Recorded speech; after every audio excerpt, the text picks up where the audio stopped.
शनि की 7.5 कयामत तक सितम।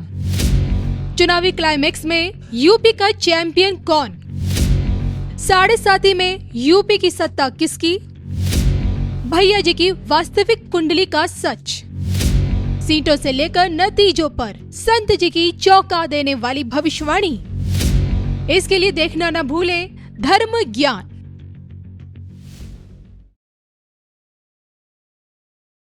चंदा चोरी पर अयोध्या की नाराजगी या फिर कहे कि पूरे देश की नाराजगी किस पे निकलेगी, किस पे उतरेगी? योगी जी पे तो नहीं उतरेगी। पक्का? जैसे पिछले बार राम मंदिर का उद्घाटन हुआ और वो बैक फायर कर गया और बीजेपी हार गई। यस। इससे पहले जब कल्याण सिंह ने बाबरी मस्जिद गिराई थी तो बीजेपी हार गई थी। अब उसी पिच को ये विपक्ष तैयार कर रहा है। यह योगी आदित्यनाथ के अलावा कोई नहीं चलेगा, यही अखिलेश यादव की पार्टी। मैं समझू कि यहाँ पे योगी आदित्यनाथ जरूरत नहीं मजबूरी भी बीजेपी के लिए बन गए हैं। देखिए, कांग्रेस ने विरोध किया राम मंदिर का, अखिलेश यादव के पिताजी ने विरोध किया। लोगों को सब समझ में आ गया कि अब इतना विशाल बहुमत योगी जी को दो कि यहां केंद्र की भी न चल पाए योगी जी के आगे। ओके। और मैं अभी चुनावी भविष्यवाणी नहीं करूंगा क्योंकि मेरे सामने दोनों व्यक्ति कुंडली है। कल अखिलेश यादव जी का जन्मदिन था ना, मीडिया में खूब धूमधाम से मनाया गया। 1 मार्च, 1 जुलाई, 1 अक्टूबर और 1 दिसंबर, ये बिहार यूपी में जब स्कूल में लोग एडमिशन कराने जाते थे तो टीचर डेट ऑफ बर्थ डाल देते थे, क्योंकि 10वीं का एग्जाम देने के लिए आपको डेट ऑफ बर्थ डालना पड़ता था। उससे पहले डेट ऑफ बर्थ की जरूरत नहीं थी। 100 में 99% लोगों का जो 75 से पहले के जन्म है उनका 1 मार्च होता है, 1 जुलाई होती है, 1 अक्टूबर होता है या 1 जनवरी होती है। Original date of birth Akhilesh Yadav ji का नहीं है वो। ओके, मतलब आप ये कह रहे हैं कि 1 जुलाई के दिन, अभी बीते दिन ही जब अखिलेश यादव जी का इतना धूमधाम से जो बर्थडे सेलिब्रेट किया गया, वो उस दिन जन्मे ही नहीं थे। नहीं, उनका उस दिन जन्म नहीं था। उनका डेट ऑफ बर्थ है, मैं बता रहा हूँ, ये ओरिजिनल डेट ऑफ बर्थ बता रहा हूँ, 24 अक्टूबर 72। ये मीडिया में नहीं है, इंटरनेट पे नहीं है। सुबह 5:35, इटावा यूपी, ये उनका ओरिजिनल डेट ऑफ बर्थ है। आपका सबसे बड़ा दावा है ये? दावा नहीं, मैं जब तक किसी बड़े करीबी व्यक्ति से कुंडली नहीं मिलती तब तक मैं अपने सॉफ्टवेयर में सेव नहीं करता। मैंने पिछले पॉडकास्ट में बोला था उनकी 4 या 5 डेट ऑफ बर्थ है जी। किसी ने मुझे नोट कराया था, अखिलेश यादव जी का ये डेट ऑफ बर्थ था 24 अक्टूबर 73। वो बोल रहे थे सत्य है। फिर उनके बड़े एक घनिष्ठ व्यक्ति ने बताया कि नहीं नहीं, उनका डेट ऑफ बर्थ 24 अक्टूबर 72 है, वो 73 इस तरह से चर्चा में जी। तो इनकी जन्म पत्रिका में कन्या लग्न मेष राशि, और मेष राशि के ऊपर तो 7.5 लग गई। ये योगी जी के लिए यह घटना वरदान है। योगी जी की स्पष्टवादिता, सत्यनिष्ठा और ईमानदारी यहां पे दिख रही है। चंपत राय सबकी निगाहों में गिर चुके और इस मामले को जिसने भी भंडाफोड़ किया, देखिए यहां पे एक चीज तो है, योगी जी के साथ अन्याय हुआ। राम मंदिर ट्रस्ट में योगी जी की अगर फ्री हैंड दिया गया होता तो कुछ नहीं होता। अब उनको मिल रही है, केंद्र भी चुप है, यहां पे बोल नहीं पा रहा। अब इनको फ्री हैंड मिलेगा, सब कुछ दुरुस्त हो जाएगा और सब जुलाई में दुरुस्त हो जाएगा। और ये जो मामला आया है योगी आदित्यनाथ के लिए, ये हिंदुत्व के पीछे तैयार हुए और इसमें योगी आदित्यनाथ जी बहुत शानदार करेंगे, क्योंकि मैं पिछले पॉडकास्ट में बोल के आया कि उनका टॉप समय चल रहा है जी, और ये चलेगा 2028 फरवरी तक टॉप समय।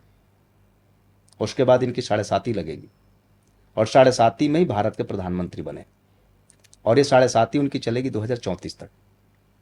तो मुझे एक बात समझाइए, 7.5 में आप योगी जी के तो प्रधानमंत्री की बनने की भविष्यवाणी कर रहे हैं, लेकिन अखिलेश यादव जी को ये 7.5 जो लग रही है या फिर लग भी चुकी है, इसमें आप उनके लिए कुछ नहीं है? अखिलेश यादव जी की कुंडली में राजयोग नहीं है। ओके। राजयोग नहीं है। ये जिस पिता ने विरासत खड़ी की, उनके बेटों की कुंडली में राजयोग नहीं है। पिता जब तक रहे तभी तक विरासत चली, चाहे स्टालिन हो, चाहे सुखबीर सिंह बादल हो, चाहे तेजस्वी यादव हो, चाहे राहुल गांधी हो और चाहे अखिलेश यादव। राजयोग भी तो होना चाहिए, आपकी लोकप्रियता होनी चाहिए। योगी जी आज अगर किसी सभा में खड़े हो जाएं तो मैं दावे के साथ कहता हूं कि 1-2 करोड़ इधर से उधर पलट जाएंगे। अखिलेश जी खड़े हो जाएं तो 2-4-5 लाख वोट कम ही हो जाएंगे। योगी जी की कुंडली में राजयोग की भरमार है। जबरदस्त वाला, अच्छा, जबरदस्त राजयोग है। ये जन्म पत्रिका कमजोर है। अगर ये अखिलेश यादव, मैं किसी भावना दुर्भावना से नहीं बोल रहा हूं, जब मेरे पास ये जन्म पत्रिका किसी ने भेजी थी, बोले थे एक जन्म पत्रिका मेरे जानने वाली, क्या है? मैंने खराब है। बोले खराब है, ये तो यूपी के मुख्यमंत्री हैं। मैंने बोला ये नहीं है, इनके पिताजी की बदौलत बने हुए हैं। ये राजयोग पिता का था। 2024 में जो सीटें मिली हैं वो इनके कारण नहीं मिली हैं। संघ की नाराजगी, योगी आदित्यनाथ जी को नजरअंदाज करना, 400 पार का नारा देना, समय खराब होना। अभी इस विधानसभा को आने तो दीजिए, मैं बताऊंगा सीटें कितनी आएंगी। मेरा जो अपना अनुमान है, इस विधानसभा में कोई लड़ाई नहीं है। पश्चिम बंगाल की तरह कोई लड़ाई नहीं है। अब सीटें कहीं 2017 की तरह रिपीट ना कर जाए, 300 क्रॉस कर जाए योगी आदित्यनाथ जी अपने दम पर।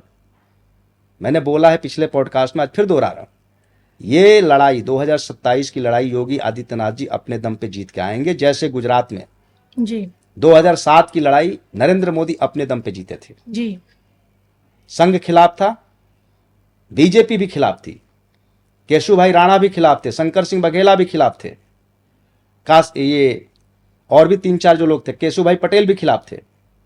2007 की जो गुजरात चुनाव था, नरेंद्र मोदी अपने दम पे जीते थे। उसी तरह 2027 का यूपी चुनाव योगी आदित्यनाथ जी अपने दम पे जीतेंगे। जब वो 2012 जीते थे नरेंद्र मोदी, तब 2014 में प्रधानमंत्री बने थे। जब ये 2032 जीतेंगे योगी आदित्यनाथ जी, तब वो भारत के प्रधानमंत्री बनेंगे। राजयोग होना चाहिए। राजयोग अखिलेश यादव की कुंडली में नहीं है, राजयोग की कमी है।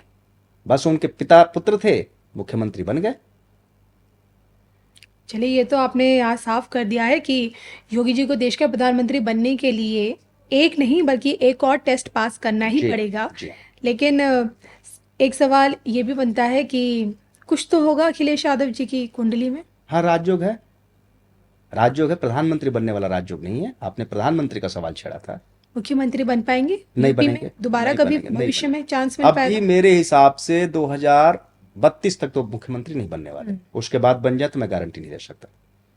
आपको लगता है यूपी के चुनाव में बंगाल जैसी हिंसा देखने को मिल सकती है 27 में? नहीं, मतलब भी नहीं है, दूर दूर तक नहीं, कोई हिंसा नहीं होगी।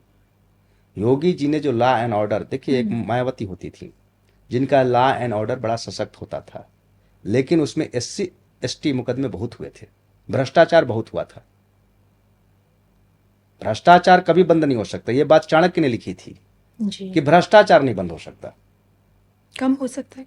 कम हो सकता है। अगर ऊपर का शासक भ्रष्ट नहीं है तो नीचे के लोग तो खाएंगे ही खाएंगे, लेकिन जब ऊपर का शासक भ्रष्ट होता है तो खुल्लम खुल्ला भ्रष्टाचार होता है। भ्रष्टाचार कम है, बंद कभी नहीं होगा, कभी नहीं बंद होगा। लेकिन योगी जी अपने दम पर यूपी को बेहतर किए हैं, लॉ एंड ऑर्डर बेहतर किए हैं, कोई हिंसा का प्रश्न नहीं खड़ा होता। यह चुनाव आराम से योगी आदित्यनाथ जी अपने दम पे इस चुनाव को 300 पार ले जाएंगे।